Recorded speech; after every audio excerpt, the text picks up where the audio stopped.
Hey all, Ron here from Military Images Magazine with a new episode of Life on the Civil War Research Trail. Today, I want to take you to November 21st, 1864, to Savannah, Georgia. Anchored outside the city is a flag of truce boat. It's going to be heading to Annapolis, Maryland. They'll have a precious cargo on board, several hundred Union prisoners recently paroled after surviving a stint at Georgia's Camp Sumter, better known as Andersonville. The prisoners, struggled aboard in ragged clothing, suffering from scurvy and other infections after being mistreated. One of those Union prisoners is pictured here in much better times. His name is James William Landon. He was an Iowa farmer who served in the 5th Iowa Cavalry. He had been a robust and healthy and athletic type of guy. He enjoyed wrestling and foot races back home in Iowa. One friend said of him, quote, "He is an industrious man and works under difficulties that many men would not." He had a strong work ethic, and that traced all the way back to his younger days back in 1849 when he was in his early teens. He and his family had migrated from the Keystone State, their native home in Pennsylvania, to Iowa. Young Landon came of age on the frontier and struck out on his own in the late 1850s. He found himself a small patch of land near Little Sioux, a pioneer community that bordered Nebraska territory, and there he scratched out a modest farm, carving it right out of the virgin countryside. He continued doing that for a few years, and then the Civil War came in the summer of 1861. Landon suspended his hardscrabble existence and trekked about 50 miles to Nebraska's territorial capital of Omaha.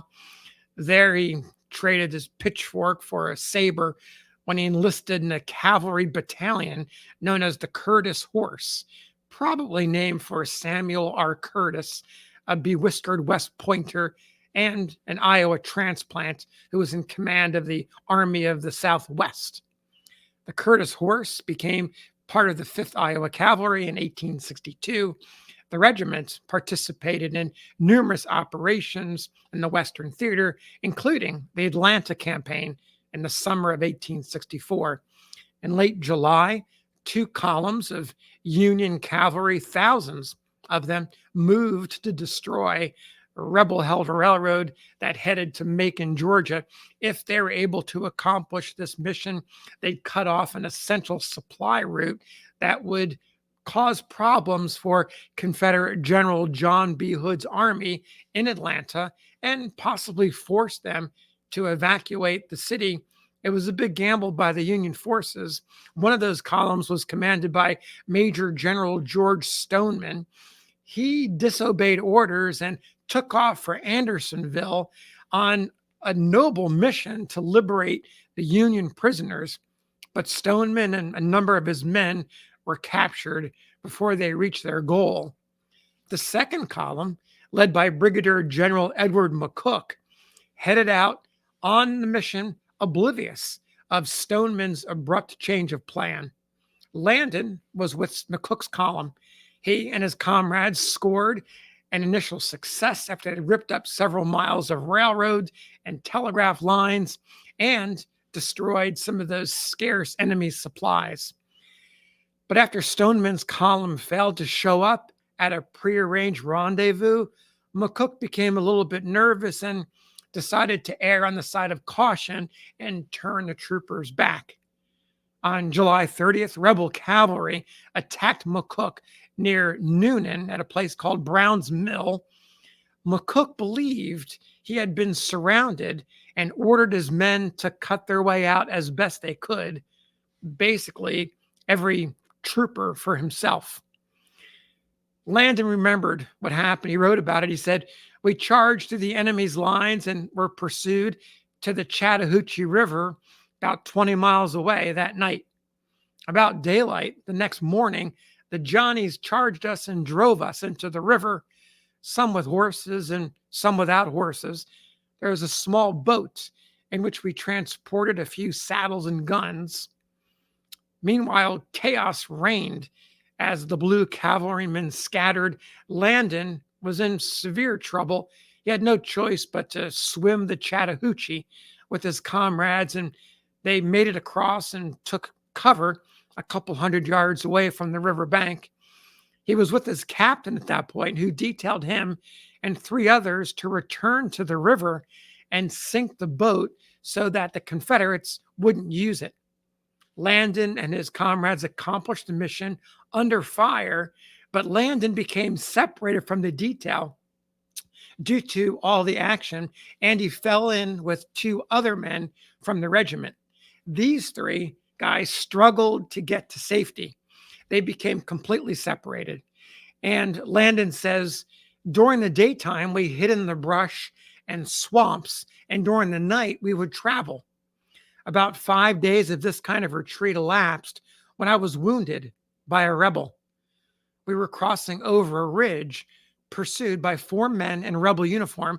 They were anyhow 400 yards behind when one of them fired the shot that wounded me.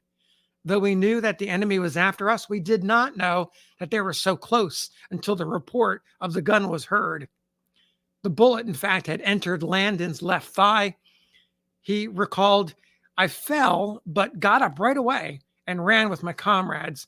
We turned and ran down a hollow, and it is probable that they, the Confederates, lost track of us. At this point, Landon stopped to examine the wound. He writes, the ball went into the leg just below the hip socket, below the joint, and went to the bone where it lodged against the bone.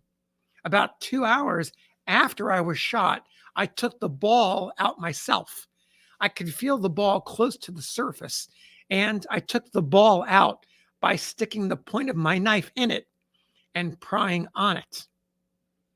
Landon and those two other men from the regiment continued on for another 4 or 5 days. That flight to Union lines, they were hoping to get there.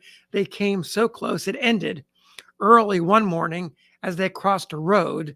While they were crossing, a group of Confederate sentries saw them and immediately landed on them and took them prisoner. They forced Landon and his two comrades to march 4 days to Andersonville. There they were for 6 weeks. In early September, Atlanta fell to Major General William T. Sherman's forces. The anxious Confederates removed most of the Andersonville population and sent them to other prisons farther south. Landon was transferred to Camp Lawton, a newly constructed prison near Millen, Georgia. Landon and a bunch of others stayed there until November, when authorities emptied that prison after nearby Macon came under threat of attack by more Union cavalry. Finally, the Confederates, unable to support their prisoners, had really no choice but to release them to the north. Landon recalls, I was paroled from Millen Prison and exchanged and sent to Savannah, Georgia, where I took our flag of truce boat and was sent to Annapolis, Maryland, and put in the hospital. I was treated there for about a month for the wound in my thigh and the scurvy, and then released on an invalid furlough and went home. He stayed there and got a little bit better, got back to pretty good health, and then returned to his regiment. That was in February 1865, and remained on light duty as a quartermaster sergeant until the war's end. Turns out he was one of the lucky ones. Of the 45,000 men imprisoned at Andersonville, nearly 13,000 died, with many of the fatalities coming from men who entered the camp wounded, men just like Landon. Landon never saw the two comrades with whom he was captured. Landon parted ways with those two men, one of them Sergeant John S. Lemon. That was in Andersonville. Lemon remained a prisoner of war until April 1865. He survived and lived until 1905. The other man, Private Landon Silcott, Landon being his first name, not to be confused with James Landon's last name, Landon Silcott was released about the same time as Landon, but succumbed to chronic diarrhea and the effects of starvation on December 29th, 1864, less than a month after they returned to the North. What happened to Landon? He returned to his farm, his hardscrabble farm in Little Sioux. A few years later, in 1868, he married and eventually moved to Missouri. He and his wife eventually settled in Mound City and had a fairly large family. They raised 11 children. Post-war accounts suggest he lived a relatively stable life after the war, despite the physical and mental sufferings that plagued other veterans who had survived their prisoner of war experience. Landon's neighbors remembered him as an active man who, in the country at meetings, it was customary to jump and run foot races. Landon was about as good as any of us in such sport and about the best man we had in the country in wrestling.